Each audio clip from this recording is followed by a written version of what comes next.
students, class plus 2. Today I am going to start with your new chapter, that is chapter number 6, which is application of derivative. Before the starting of chapter, I just want to discuss that exercise 6.1 is already deleted, means it will not came in the exam, and so I am going to start with the 6.2.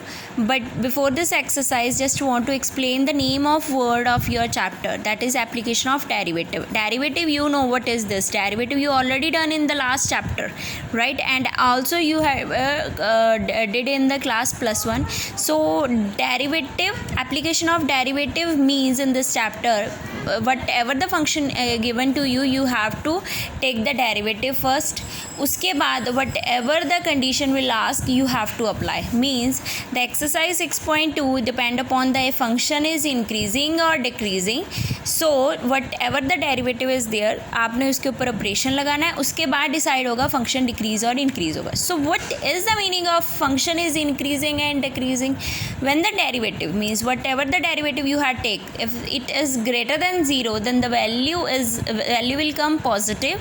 It means the function will be strictly increasing.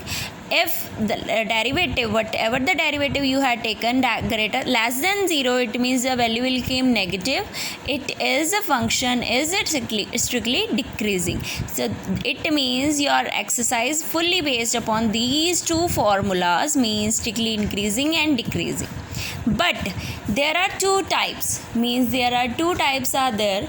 That first type is you have to show increasing or decreasing function, means the first type question like that, इसमें आपको बोला गया होगा कि function increase कर रहा है या डिक्रीज कर रहा है, इसमें इंटरवल इंक्लूड नहीं होगा.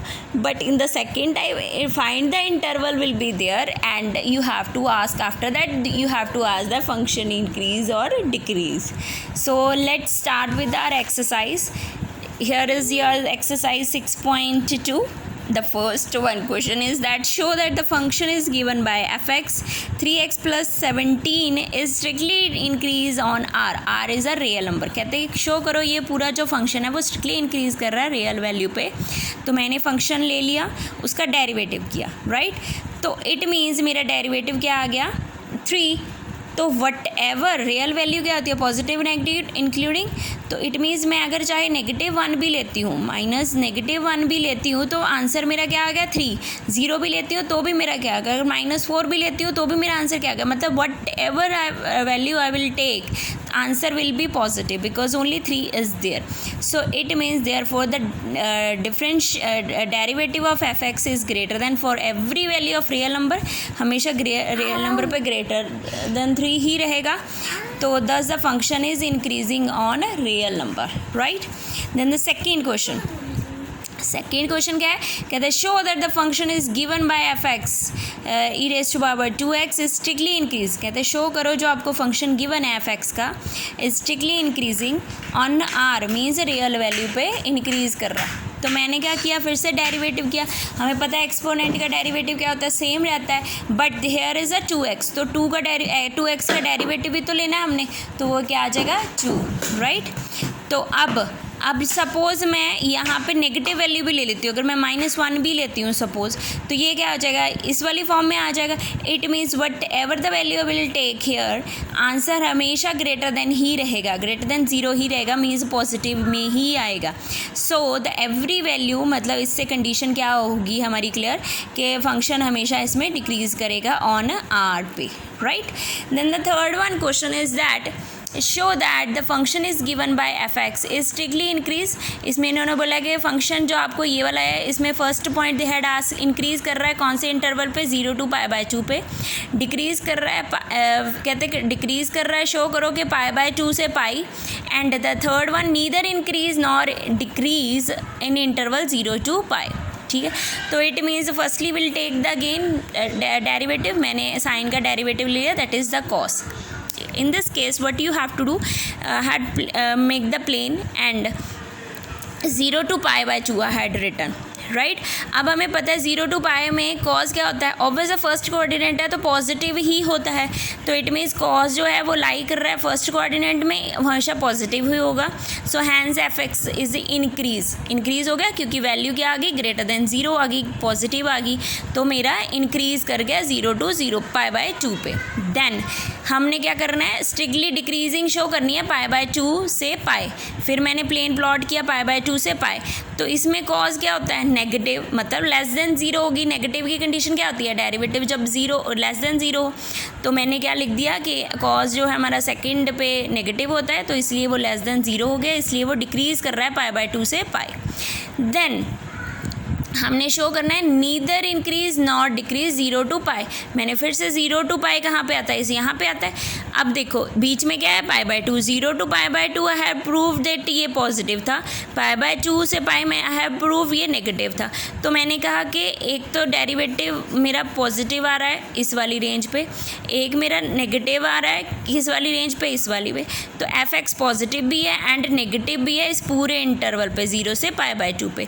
सो इसलिए हम क्लियर नहीं कर पा रहे कि फंक्शन इंक्रीज कर रहा है या डिक्रीज कर रहा है इस वाले इंटरवल पे। Is that clear? तो ये था थर्ड एग्जाम। अब मेरे पास जो फोर्थ क्वेश्चन ऑनवर्ड स्टार्ट हो रहे हैं वो टाइप 2 के शुरू हो रहे हैं। Let's see what the type 2, that find the interval in which the function F X is, आपको ये दिया हुआ है, इज स्ट्रिक्टली इंक्रीज, राइट। तो इंक्रीज भी शो करना है, डिक्रीज भी करना है। इंटरवल फाइंड करने, बच्चे इंटरवल फाइंड करने के लिए means you have to solve the value of X निकालनी पड़ेगी आपको। मैंने डेरिवेटिव लिया, derivative you have to take first because it's a application of derivative chapter. तो so firstly you have to take the derivative, after that you will find out the X value. So what did I did, ये इसका 2 आगे आ गया, that is 4x - 3x, जो ये मेरा इसका derivative बन गया।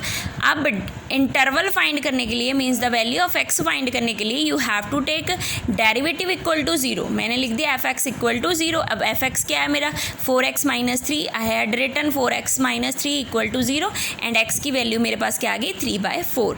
सो I had make the number line, हमें पता है this side is a negative infinite, सारी नेगेटिव नंबर्स होते हैं और इस साइड क्या होता है, पॉजिटिव। तो मैंने यहाँ पे लिख दिया negative infinity and positive infinity. तो इंटरवल मेरे क्या बने, एक बने -∞ to 3/4 एंड सेकेंड बना मेरा 3/4 to 3/4 से इन्फिनिटी, ठीक है। तो मैंने एक टेबल ड्रॉ कर लिया, इंटरवल लिख लिया, डेरिवेटिव फॉर्म लिख ली, और इंक्रीजिंग कर रहा है फंक्शन की, डिक्रीजिंग वो वाली रेंज। इंटरवल मेरा पहला क्या है, इन्फिनिटी -∞ to 3/4।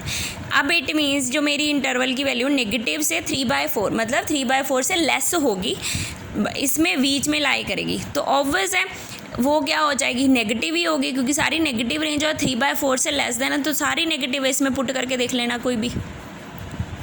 लाइक सपोज अगर मैं -1 पुट करती हूँ, राइट, तो कितना आ गया, -4 -3, आंसर कितना आ जाएगा, -7।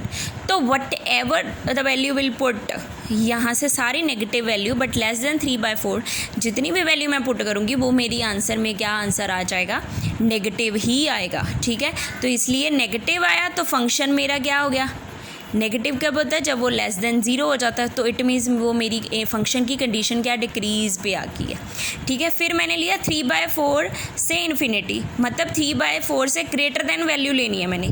अब कोई भी वैल्यू ले लो, सपोज मैंने 1 ले ली, तो आंसर मेरा क्या आ गया, पॉजिटिव। तो इट मीन्स डेरिवेटिव यहाँ पे मुझे क्या मिलने वाला है, ग्रेटर देन 0। तो इट मीन्स इसमें मेरी वैल्यू क्या करेगी, इंक्रीज। तो आप यहाँ पे लिखोगे hence F X strictly increase कर रहा है किस वाले डेरिवेटिव पे, 3/4 से इन्फिनिटी, एंड डिक्रीज कर रहा है negative -∞ to 3/4। So this is the question number 4 and the type of 2। And now the second 5th one question, find the interval in which the function F x आपको दिया हुआ है strictly increase and strictly decrease. तो फिर से मैंने क्या किया, डेरिवेटिव ले लिया। डेरिवेटिव के बाद मुझे क्या चाहिए, एक्स की वैल्यू फाइंड करनी है, तो मैंने क्या किया, इक्वल टू 0 पुट कर दिया। अब यहाँ देखो 6 36, तो मैंने 6 को कॉमन निकाल लिया, तो मेरे पास एक्स की वैल्यू कितनी आ गई, एक तो आ गई 3 और एक आ गई मेरी एक्स की वैल्यू -2। तो मैंने फिर से नंबर लाइन ड्रॉ की, -∞ -2 एंड 3। मेरे इंटरवल क्या बन गया, -∞ to -2, -2 to 3, then 3 to infinity. तो मेरे 3 इंटरवल बने। आई हैड रिटन 3 अब माइनस इन्फिनिटी टू -2, मतलब जो मेरी x की वैल्यू वो लेस देन -2 रहनी चाहिए। तो इट मीन्स मैं सारी वैल्यू ये लिख दी, तो जो भी वैल्यू मैं यहाँ पे पुट करूँगी, हैड पुट -1, तो जो भी वैल्यू मैं पुट करती हूँ, सपोज इसका भी नेगेटिव है, इसका भी नेगेटिव है, तो दो नेगेटिव मुझे आंसर क्या दे देंगे, पॉजिटिव। तो इट मीन्स ये मेरी कंडीशन क्या होगी, पॉजिटिव वैल्यू आते ही मुझे पता लग गया मेरा डेरिवेटिव है जो ग्रेटर देन 0 है, तो इट मीन्स कंडीशन मेरी क्या होगी, इंक्रीज। फिर आ गया -2 3, तो एक नेगेटिव है एक पॉजिटिव है, नेगेटिव पॉजिटिव क्या हो जाएगा, नेगेटिव। तो इट मीन्स जो वैल्यू है वो ग्रेटर देन 3 होनी चाहिए बट लेस देन -2 होनी चाहिए, ठीक है। इट मीन्स जो मेरी वैल्यू है वो ग्रेटर देन 3 होनी चाहिए x की एंड लेस देन 2 होनी चाहिए। तो मेरा आंसर क्या आ जाएगा, नेगेटिव। इट मीन्स यहाँ पे मेरा जो डेरिवेटिव है वो मुझे लेस देन 0 वैल्यू दे रहा है, तो इट मीन्स ये डिक्रीज़ कर गया। अब आ गया 3 टू इन्फिनिटी, तो पॉजिटिव पॉजिटिव दो वैल्यू मिलेंगी मुझे, मतलब ऑब्वियस है वो पॉजिटिव ही हो जाएगी, ठीक है। तो वे मेरी कंडीशन क्या हो जाएगी, इंक्रीज। सो इन दो टर्म्स पे स्ट्रिक्टली इंक्रीज कर रहा है फंक्शन और इस पर मेरा डिक्रीज कर रहा है, तो you may return that f(x) strictly increase कर रहा है इस पे -infinity to -2 and 3 to infinity, and decrease कर रहा है -2 से 3। तो दिस इज़ द क्वेश्चन। तो next all the question you have to do with the same way and complete this exercise as well as the fully exercise will based upon this, and a few question are will be like that, prove that maybe same thing will happen। अगर कोई भी condition prove that or show that it means you have to show and you have to prove। तो if you have any kind of problem then you may ask। Thank you, have a nice day।